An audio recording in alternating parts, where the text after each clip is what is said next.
We have to teach our children black history.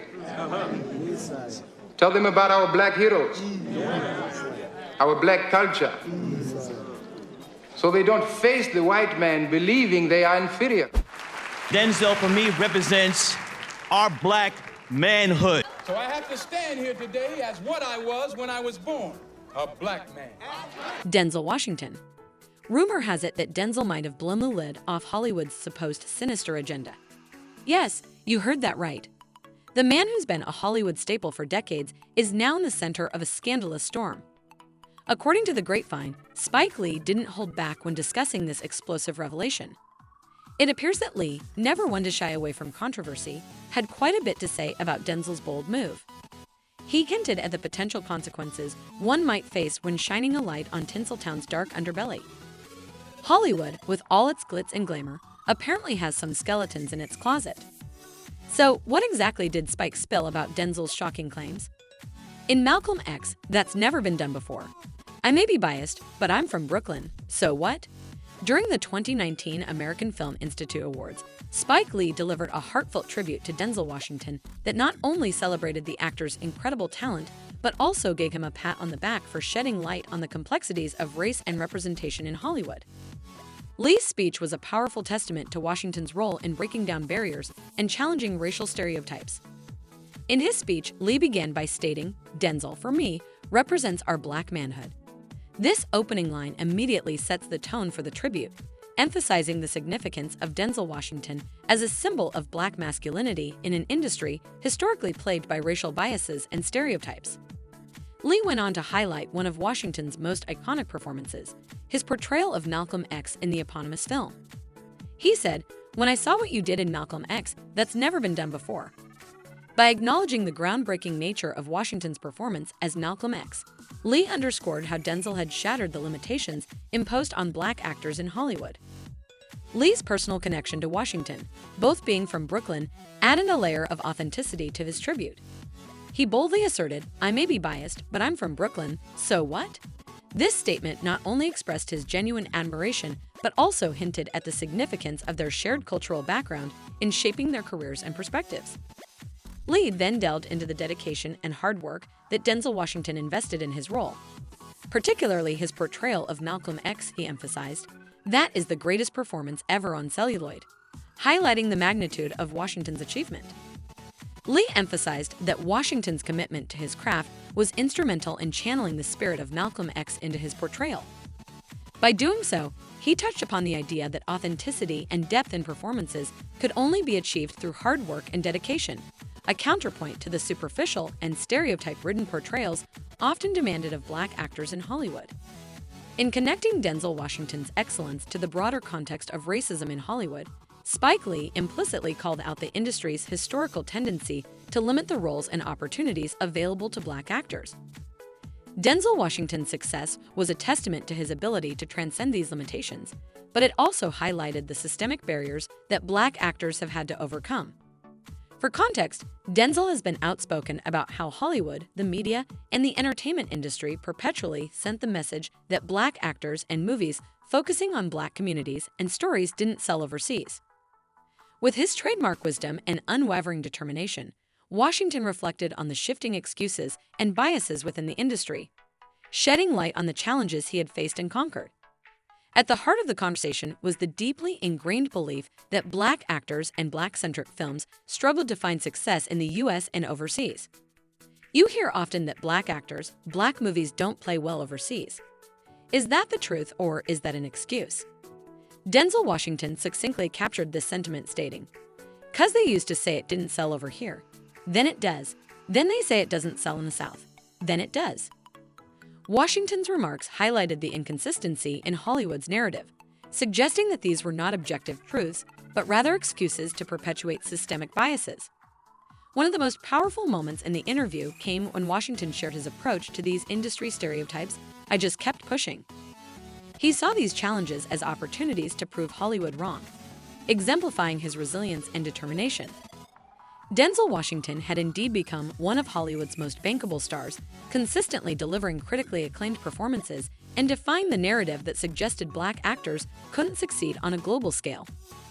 As the conversation delved into the Oscars and the ongoing debate about diversity and inclusion in the industry, Washington offered a unique perspective. He stated, "I've been the guy at the Oscars without my name being called. I've been the guy at the Oscars when my name is called. I've been the guy at the Oscars when everybody thought they were going to call my name and they didn't." His personal experiences highlighted the unpredictability and challenges faced by Black actors in the Oscars race. When asked about the fairness of the Oscars, Washington's response was succinct. "I didn't have to think about it. I lived it." He acknowledged the disparities but refused to let them define his career or his outlook. Denzel Washington's resilience and commitment to his craft served as a testament to his unwavering dedication to excellence. In the face of adversity, Washington delivered a powerful message. If you're looking for an excuse, you'll find one in race. You can find it wherever you like. He encouraged aspiring actors and filmmakers not to be deterred by obstacles, including racial bias. His message was clear. Perseverance and determination were the keys to success. Denzel Washington's journey from humble beginnings to Hollywood stardom exemplified this ethos.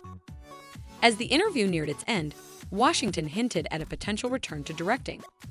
Still, he also underscored the practicality of acting in Hollywood, saying, "Acting paid the bills."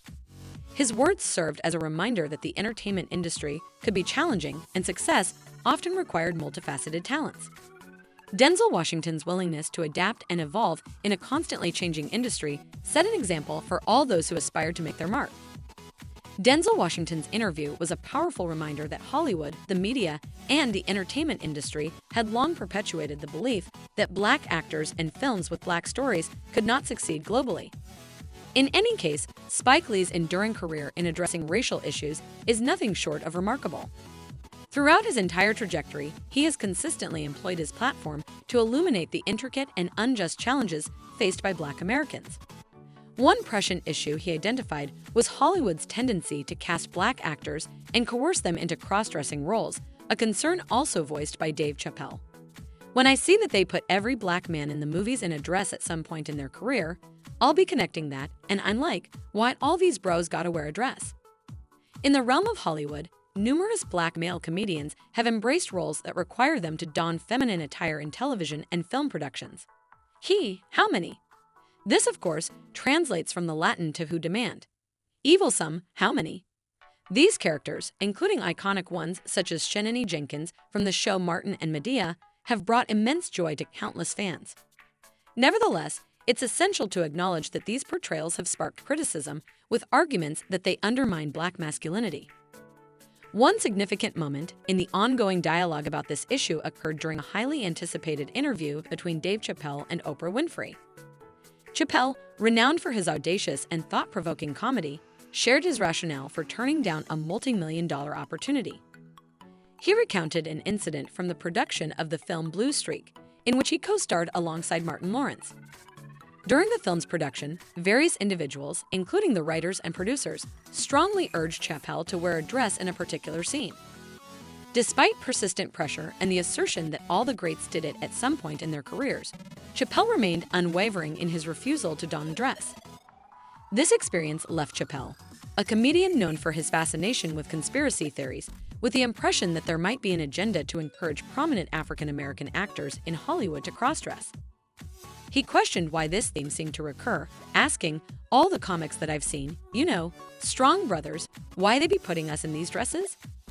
It's vital to recognize that Chappelle's perspective represents his personal stance and should be respected as such. However, it is worth noting that other actors and comedians have chosen to approach these roles differently. For instance, Eddie Murphy, a celebrated actor and comedian, has portrayed female characters in films such as The Nutty Professor and its sequel, Nutty Professor to Fint, The Klumps, as well as Norbit.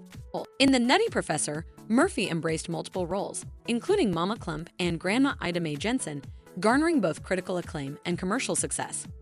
The film's popularity led to a sequel which also performed impressively at the box office. Similarly, in Norbit, Murphy portrayed the character Rasputia, often seen in flamboyant dresses and skimpy clothing. Despite receiving mixed reviews from critics, the film resonated with audiences and achieved significant box office success. The Wayans brothers, including Sean and Marlon, collaborated with their brother, Keenan Ivory Wayans, on the 2004 film White Chicks.